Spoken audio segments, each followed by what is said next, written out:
تو یہاں پر بھی وہی قاعدہ ہوگا، یہاں پر بھی وہی قاعدہ ہوگا، اور لام کے اوپر جو دو زبر کی تنوین ہے یہاں پر بھی وہی قاعدہ ہوگا۔ فرق یہ ہے کہ ان دو صورتوں میں بغیر غنہ کے ادغام ہوگا اور یہاں پر غنہ کے ساتھ ادغام ہوگا، ٹھیک ہے۔ وَيْلٌ لِكُلِّ هُمَزَةٍ لُمَزَةٍ، لُمَزَةٍ اس کو کیا پڑھیں گے؟ لکھا ہوا ہے لام پیش لو، میم زبر ما، لُم، زا زبر ز، لُمَزَ، تا زیر تی، لُمَزَتِ، لُمَزَتِ لکھا ہوا ہے۔ لیکن نورانی قاعدے کے وقف والے قاعدے میں ہم پڑھ چکے ہیں کہ گول تا پر اگر رکنا ہو، ٹھہرنا ہو، وقف کرنا ہو تو اس گول تا کو ہائے ساکنہ سے بدل دیتے ہیں۔ تو یہ گول تا ہا بن جائے گا اور ہا کے اوپر بھی سکون آ جائے گا، یعنی ہائے ساکنہ بن جائے گا۔ تو زا ہا زبر زہ، لُمَزَہ، لُمَزَہ، وَيْلٌ لِكُلِّ هُمَزَةٍ لُمَزَةٍ اس طریقے سے پڑھیں گے۔ الذی جمع مالا وعددہ، عددہ، عین زبر عین، دال زبر عد، دال زبر دا، عد، پھر دال زبر دا، عددہ، ہا الٹا پیش ہو، عددہ، لیکن یہاں پر بھی رکیں گے تو ہو جائے گا عددہ۔ الذی جمع مالا وعددہ اس طریقے سے پڑھیے۔ یحسب ان مالہ اخلدہ، انا کے اوپر غنہ ہوگا، ہا الٹا پیش ہا الٹا پیش ہو، یہاں پر جو الٹا پیش ہے یہ الٹا پیش واو مدہ کے برابر ہوتا ہے، اور واو مدہ کے بعد اگر حمزہ الف کی شکل میں آ جائے تو مد منفصل ہوتا ہے، لہٰذا یہاں پر بھی مد منفصل ہوگا۔ یحسب ان مالہ اخلدہ، کلا لینبذن فی الحطمہ، یہاں پر دیکھیے لینبذن میں لام زبر لا یا نون پیش یون لکھا ہوا ہے، لیکن نون ساکن کے بعد کیا آ رہا ہے؟ با آ رہا ہے، با زبر ب۔ تو نون ساکن کے بعد یا تنوین کے بعد اگر با آ جائے تو وہاں پر اقلاب ہوتا ہے، تو یہاں پر کیا ہوگا؟ اقلاب ہوگا، یعنی نون ساکن کو میم سے بدل دیں گے۔ جہاں پر بھی نون ساکن کے بعد یا تنوین کے بعد با آ جائے تو وہاں پر نون ساکن کو میم سے بدل دیتے ہیں اور غنہ اور اخفا کے ساتھ پڑھتے ہیں۔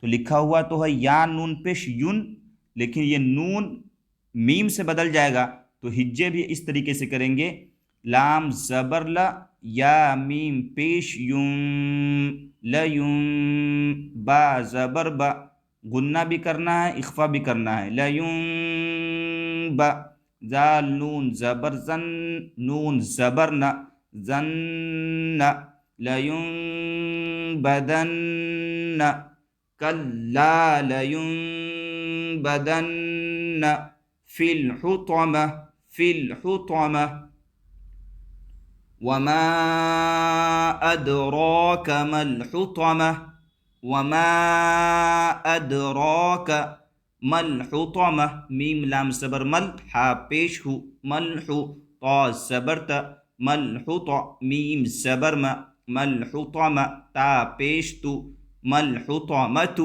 لیکن یہ گولتا ہے، اس پر رکنا ہو تو ہائے ساکنہ ہو جائے گا، ملحطمہ اس طریقے سے۔ نار اللہ الموقدہ، موقدۃ لکھا ہوا ہے لیکن وقف کریں گے تو ہو جائے گا موقدہ۔ نار اللہ، نار اللہ، لفظ اللہ کے لام سے پہلے پیش آ رہا ہے، یہ بھی ہم پڑھ چکے ہیں کہ لفظ اللہ کے لام سے پہلے زبر یا پیش آئے تو لفظ اللہ کا لام پر ہوتا ہے، یعنی موٹا کر کے پڑھیں گے، نار اللہ نہیں پڑھیں گے، نار اللہ اس طریقے سے نہیں، نار اللہ، نار اللہ الموقدہ، التی تطلع، تطلع، التی تطلع، تا تا زبر تط، طا زبر طا، تط، لام زیر لی، تطلع، عین پیش عو، تطلع، التی تطلع علی الافئدہ، عین زبر ع، لام لام زبر لل، علل، حمزہ فا زبر اف، علل اف، حمزہ زیر ای، علل اف ای، دال زبر دا، علل اف ایدہ، تا زیر تی، علل اف ایدتی، رکیں گے تو ہو جائے گا علی الافئدہ. اس طریقے سے پڑھیے. انہا علیہم مؤصدہ، علیہم مؤصدہ. یہاں پر دیکھیے علیہم، میم ساکن ہے، میم ساکن کے بعد پھر میم آ رہا ہے، تو یہاں پر کون سا قاعدہ جاری ہوگا؟ میم ساکن والا قاعدہ جاری ہوگا. اور میم ساکن کے ہم 3 قاعدے پڑھ چکے ہیں: اخفاء شفوی، اظہار شفوی اور ادغام شفوی. تو میم ساکن کے بعد اگر میم آ جائے تو وہاں پر کیا ہوگا؟ ادغام شفوی ہوگا، یعنی میم کو میم سے ملا کر غنہ کے ساتھ پڑھیں گے. علیہم غنہ کریں گے، علیہم مؤصدہ ڈائریکٹ نہیں بول دیں گے، علیہم مؤصدہ. یہاں پر دیکھیے میم واو پیش مو نہیں ہے، یہ حمزہ ہے. میم حمزہ پیش مو، حمزہ ساکنہ کے پڑھنے میں کیا ہوتا ہے؟ جھٹکا ہوتا ہے. میم حمزہ پیش مو، تو یہ حمزہ ہے، واو نہیں ہے. مؤصدہ، مؤصدہ. انہا علیہم مؤصدہ فی عمد ممددہ. عمد، یہاں پر دیکھیے تنوین کے بعد میم آ رہا ہے، تو تنوین کے بعد اگر میم آ جائے گا تو کون سا قاعدہ ہوگا؟ ادغام والا قاعدہ ہوگا، یعنی حروف یرملون ہی والا قاعدہ ہوگا.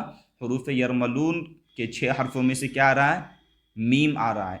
تو میم کی صورت میں جو ادغام ہوگا وہ ادغام مع الغنہ ہوگا. جس طریقے سے یہاں پر ادغام مع الغنہ ہو رہا تھا، تنوین کے بعد واو آیا تھا، تو حروف یومن یا آ جائے، چاہے واو آ جائے یا میم آ جائے یا نون آ جائے، ان 4 حروفوں میں سے کوئی بھی حرف آ جائے تنوین کے بعد تو وہاں پر ادغام مع الغنہ ہوتا ہے. جو دال کے نیچے 2 زیر کی تنوین ہے، اس تنوین کے بعد میم آ رہا ہے، لہٰذا تنوین کو میم سے ملا کر غنہ کے ساتھ پڑھیں گے. فی عمد ممددہ، میم پیش مو، میم دال زبر مد، ممد دال زبر د، ممد دال زبر د، ممددہ تا 2 زیر 3 ممددۃ. لیکن رکیں گے تو ہو جائے گا ممددہ فی عمد ممددہ. اس طریقے سے آپ بار بار پڑھیے، قاعدے کو سمجھیے، تو انشاءاللہ پڑھنا بہت ہی آسان ہو جائے گا. اگر ابھی تک آپ نے ہمارے چینل کو سبسکرائب نہیں کیا ہے تو چینل کو سبسکرائب کر لیجئے تاکہ روزانہ کی اپلوڈ ہونے والی ویڈیو آپ تک پہنچ سکے.